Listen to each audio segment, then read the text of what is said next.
Was good, yeah. We are back with another video after quite some time, and let's just get straight into it. Today's video, we're going to be ranking all the second in commands from Oda's color spread. I don't remember the chapter it came out, but I'll pull up the picture on the screen from that color spread. All the main ones, you know, so we're not going to get like the vice captain of the Foxy Pirates or nothing like that. You know, the main cool guys, bro, the main pirates and revolutionary. But yeah, let's just get straight into it. All right, to start things off, at number 10 we got Beppo. Now Beppo's cool, I guess. Also spoilers for like I guess all the like current One Piece stuff as well, so if you're not caught up, because I will like explain like some spoilers from the manga.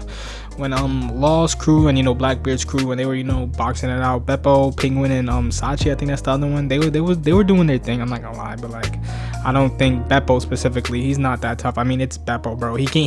There was the whole Onigashima battle, he didn't even go Sulong, bro. How you the one guy, how you the one mink to not go Sulong? All the minks in the war did it except him. It's like, come on now. And he was disrespecting Frankie, bro. I do not take Frankie disrespect lightly, bro. That was an L on his part. But like overall on his list, we put him at number 10 because he's just not that guy. Next up we got Killer, bro. Definitely like hella underrated when in terms of like when you look at the people he's like ranked, you know, with, you know, he's ranked versus all these different vice captains, which is kind of scary because you honestly assume for him to be like the weakest of the strongest, because like Beppo is just the weakest of the weak. It's not really like he's irrelevant type shit. But yeah, Killer, you know, super underrated. Obviously he was able to, you know, do some damage to Kaido regardless if like, you know, it really hurt or not. He did damage, you know. He did that little slice thing, that little sonic slice. I don't know what the move was, but it was cool and it worked. And also he beat Hawking, so like Killer is definitely stronger than your average pirate captain in the One Piece world. So he's stronger than most pirate captains, so that's already pretty tough. Like, I don't really know how his like whole hockey situation goes, but like doesn't seem like he really has it. But doesn't seem like at the moment right now with the people he's fighting, he doesn't really need it. Not like he's fighting people like King and Katakuri and stuff like that. So I think number 9 on this list, it's pretty like understandable for him to be this low. He's super strong still, but it's just compared to the rest of the people, not that strong. Next we got Shiryu of the Rain, the assumed to be vice captain of the Blackbeard Pirates, or I guess like first commander, or I actually think is Burgess the first commander. Honestly, I don't really remember, but like obviously on this color spread Shiryu is here and not Burgess. Burgess is kind of like an L, but like still super strong. And like I guess we could use that to compare how Shiryu would be. So I'm assuming Shiryu is pretty damn strong.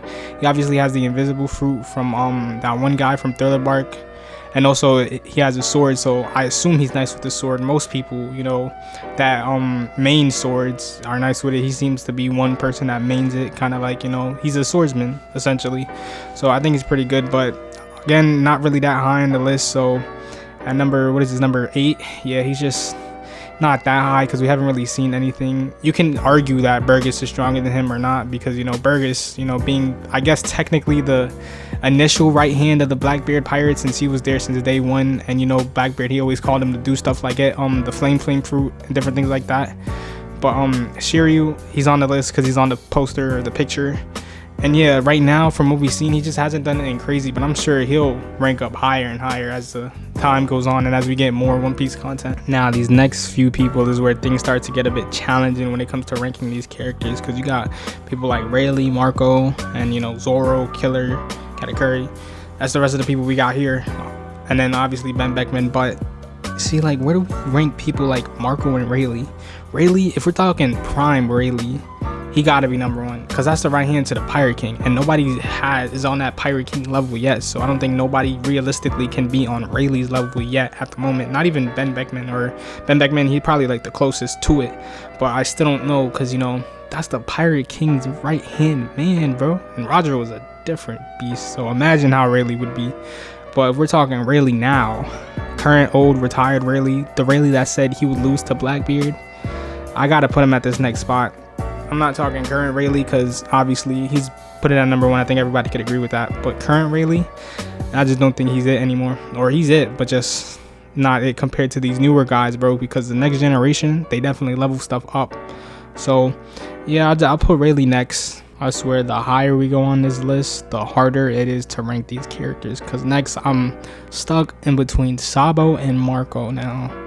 Sabo is essentially like, you know, all eyes are on him from the Revolutionary Army, and he's the guy that, you know, him and a few good men fought 2 admirals and escaped while, you know, also rescuing Kuma. So that's one feat in itself. But then you got Marco, the first commander of the Whitebeard pirates, guy that can clash with people like Akainu, people like Big Mom. Like, he's up there. So honestly, based on those clashes that, you know, Marco did, and also Marco is the one to 1v2 King and Queen, I put Sabo next and then Marco right above him. And this is like, I feel like these two could be pretty interchangeable, because you got like Sabo with his crazy haki, and obviously he has the flame crew, which he doesn't utilize it as good as Ace did, but obviously with enough time he probably will. But as of right now, he's more of like a haki man rather than this Devil Fruit. Devil Fruit's kind of like just like your normal extension of that, you know. It seems like he does, you know, an occasional fire fist and things like that, but his Dragon Claw, you know, more haki based attacks, that's pretty crazy. But Marco seems to be good all around, and obviously his fruit, you know, got heals, bro, heals for days, so that's pretty good. And obviously stuff he was doing in the raid, and it didn't even seem like he was trying in the raid, so I gotta put Sabo and then Marco. Okay, next, it got a little easier for me. Next we have Katakuri. Now I know what you guys are thinking, what, Katakuri? The man that started this whole advanced observation haki thing, bro, with the speed, bro, with the fruit, bro, the mochi fruit. Like, come on, there's no way he could be only number 4, bro. Top 4 is still pretty good, but I don't see him beating characters like King and Zoro, only because of the speed feat. Because a person like Luffy, who wasn't at that point, he wasn't stronger than Katakuri, he just had to get faster than him, which was, you know, I guess simple enough to do with Snake Man. But you gotta think about like a character like King, whose, you know, whole thing is about durability and speed.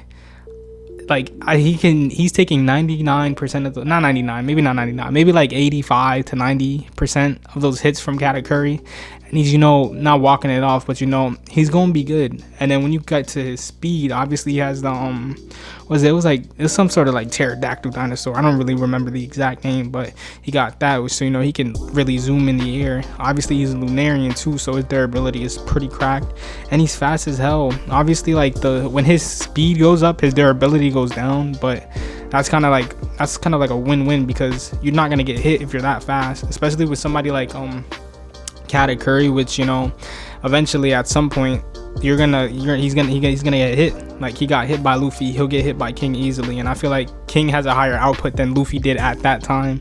So that's why I got Katakuri, and then that's why we got King right after him. And then we got Zoro, now the vice captain of the Straw Hat Pirates. I think this is pretty understandable. He was going to be top 3. Like, he was going to be top 3 no matter which way this list goes. He was going to be top 3. Yeah, obviously he beat King, and he beat kind of like King in like, I guess, a weakened-ish state, but not really, because he was recovered, but the whole endless sword thing. So yeah, that was the whole thing. But he came back with the Advanced Conquerors, and he washed him. And that's also why I think he would wash Katakuri too, because Advanced Conqueror is such a crazy thing to have, that like you can completely overwhelm your enemies with that, especially enemies that don't really have it. Like, I guess King is a different story, but obviously when I explained how I think King would beat Katakuri, obviously I think Zoro can do it just as like easy, or like maybe easier. And at number 1, obviously number 1, but not counting Prime Rayleigh, because, you know, this ain't the Prime, bro, this is current right now. We in the current generation, not the old gen. We got Ben Beckman, the vice captain of the Red Hair Pirates. I'm about to say they're Shanks Pirates, bro, but like, yeah, he's pretty tough. He's been implied or insinuated to have Conqueror's haki just like his own captain, so I say that's pretty strong. Obviously it wasn't a filler episode, but usually fillers tend to branch out of canon things, and I don't think we'd have a canon character like, you know, Ben Beckman, you know, have Conqueror's haki and non-canon. That doesn't really make sense to me. Plus, when you consider things like Rayleigh having Conquerors and Zoro having Conquerors, it's pretty obvious that Ben Beckman has Conquerors, and whether he has Advanced Conquerors or not, he's still pretty strong. It seems like his main thing might be armament, if, you know, Shanks's main haki is Conquerors, but there's no doubt that he has Advanced Conquerors haki as well. Again, if people like Zoro and Rayleigh have it, Ben Beckman has to have it, and I think that's what puts him at this number 1 spot. Obviously, like, the Red Hair Pirates are probably like the strongest crew on the sea currently, you know, no Devil Fruit, seems like it's all haki. So maybe Blackbeard's crew can give them a run for their money, but again, they're doing this no Devil Fruits, all haki. So that's why I gotta put Ben Beckman at number 1. This, I think think a lot of people would agree with me. Ben Beckman number 1, if not number 1. He's number 2, and Rayleigh is number 1. But yeah, that's that list. I hope you guys did enjoy. If you would, like, you know, if you think this list is wrong and you got your own list, put them in the comments below. And like, give me your reasons why you think with each characters on each thing, or if you disagree with one thing, just let me know. You know, critique it. We'll see what happens. I think this list is pretty solid, and you know, some of the characters can be interchangeable, like Rayleigh, Marco, Sabo, characters like that. Again, this is current Rayleigh, not prime Rayleigh. Prime Rayleigh, he absolutely destroys this list.